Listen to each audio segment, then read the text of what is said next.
Alors, vous avez expérimenté une pratique très simple, hein, a priori qui paraît très simple, qui est d'écrire votre prénom. C'est quelque chose que vous avez fait des centaines de milliers de fois depuis votre naissance probablement. Et puis, vous l'avez pratiqué une deuxième fois en jouant avec chacune de vos lettres et en prenant possession un petit peu de l'écriture de votre prénom. C'est une pratique très simple, mais qui permet pour moi d'introduire un premier conseil, je dirais un conseil secret, mais qui est pour moi la clé de la réussite ou en tout cas de l'expérience de la facilitation graphique. À votre avis, quel est ce conseil secret? Eh bien, moi, je vous dirais tout simplement, c'est d'être présent. Soyez dans chacun de vos traits et travaillez votre présence. C'est très important quand on fait de la facilitation graphique. Et je vais vous donner quelques exemples pour l'illustrer. La présence, soyez dans chacun de vos traits. Dites-vous ça à chaque fois que vous faites de la facilitation graphique et travaillez votre présence. Évidemment, on ne va pas tout le temps être présent et c'est exactement le principe, c'est que régulièrement, notre concentration va diminuer, notre présence va être moins forte. Et puis, vous allez voir à ce moment-là, on commet des petites erreurs. Eh bien, ça nous amène tout simplement à revenir à ce que nous sommes en train de faire et à être dans chacun de nos traits. Il est évident qu'on peut dessiner des crayons, et il est évident des carrés, il est évident qu'on peut faire des bonhommes. D'accord. C'est très simple. On peut écrire des choses. Écrire, voilà, j'écris. Mais on peut dessiner un carré. Dessiner un bonhomme, même un bonhomme bâton, d'accord? Ou on peut écrire. Et quand je suis présente dans chacun de nos traits, on voit tout de suite la différence. Mon carré est plus carré, mon bonhomme est plus précis et mon écriture est plus claire. Donc soyez présente dans chacun de vos traits. Il y a un autre secret quelque part, mais qui est beaucoup moins secret. C'est, à votre avis, quelle est la phrase que j'entends le plus souvent quand on parle de facilitation graphique? Qu'est-ce que j'entends le plus souvent?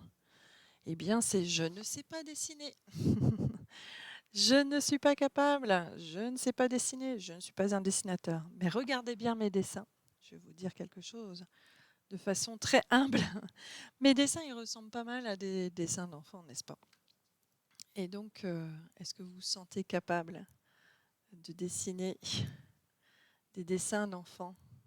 Un enfant nous dirait « tu es capable ».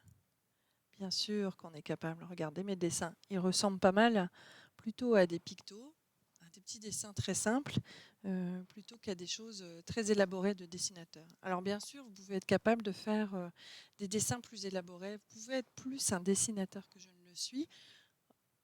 Moi, j'aime mes dessins très simples. Vous allez trouver vous-même votre style. C'est aussi caractéristique de mes capacités de dessinatrice, mais c'est aussi mon envie d'être sur un toucher, un style beaucoup plus basique, beaucoup plus épuré, on va dire, et c'est ce qui me plaît, moi, dans la façon dont je dessine. Mais c'est très personnel. Vous allez vous-même trouver votre style, votre touche, et vous pouvez avoir des caractères et des personnages beaucoup plus dessinés. Il y a toute forme de facilitation graphique et tout est correct. À partir du moment où le message est clair et le message passe, c'est ce qui est important. Et puis vous allez voir des styles qui vous correspondent bien mieux. Et la question n'est pas d'être beau, la question est d'être clair et d'être à l'aise avec ce qu'on présente parce que le message est là. Et puis après, le style est très personnel. Donc vous allez trouver votre propre style. Mais vous allez le trouver en étant présent et en étant dans chacun de vos traits. Soyez dans chacun de vos traits. Soyez présent. L'autre conseil que je vais partager avec vous de façon très humble pour vous aider à aller vers la facilitation graphique et d'aller vers le comment. Comment on peut pratiquer et comment on peut dessiner et devenir un facilitateur graphique. Alors, il y a un deuxième conseil qui est très simple, hein, c'est que vous allez construire votre propre vocabulaire.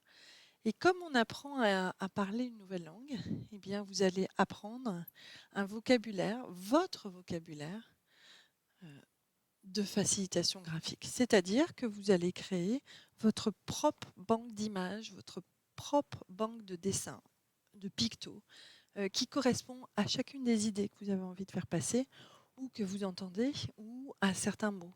Par exemple, il est évident pour moi, en tout cas en ce qui me concerne, que dès qu'on parle de livraison, que ce soit livraison d'un produit, d'une solution, eh bien, je vais tout simplement dessiner un paquet, voilà, qui est livré.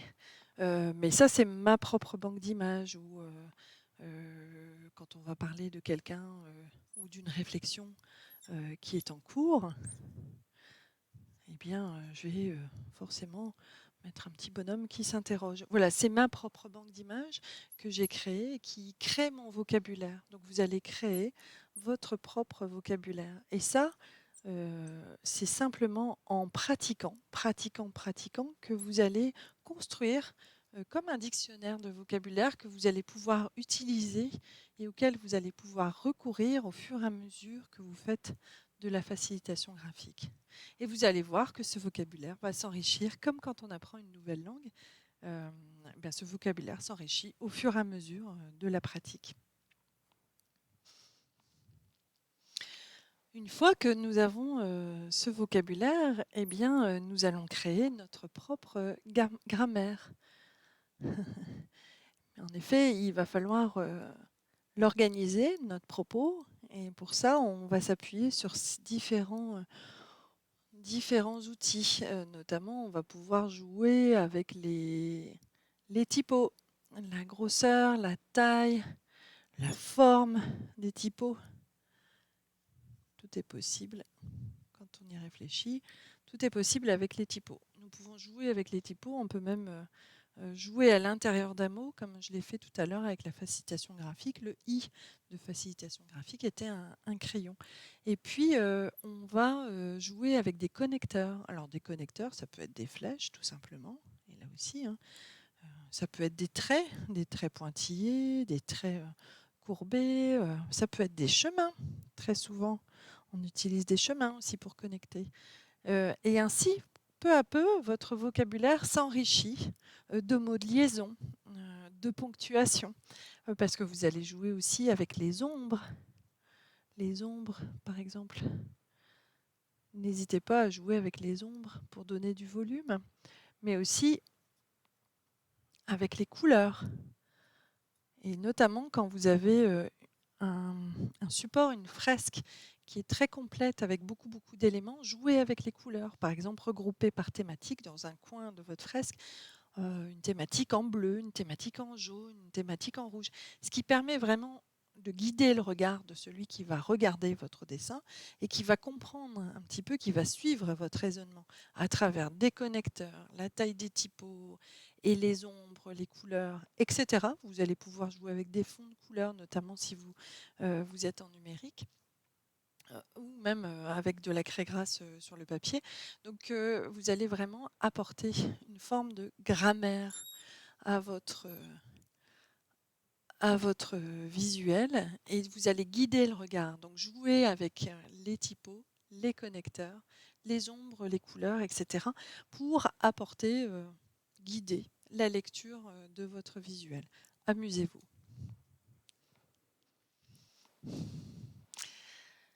Vous pouvez aussi utiliser des encadrés pour soit apporter de l'emphase, mettre un titre, donner un style de parchemin à certaines de vos propositions ou mettre l'emphase sur des messages que vous souhaitez faire passer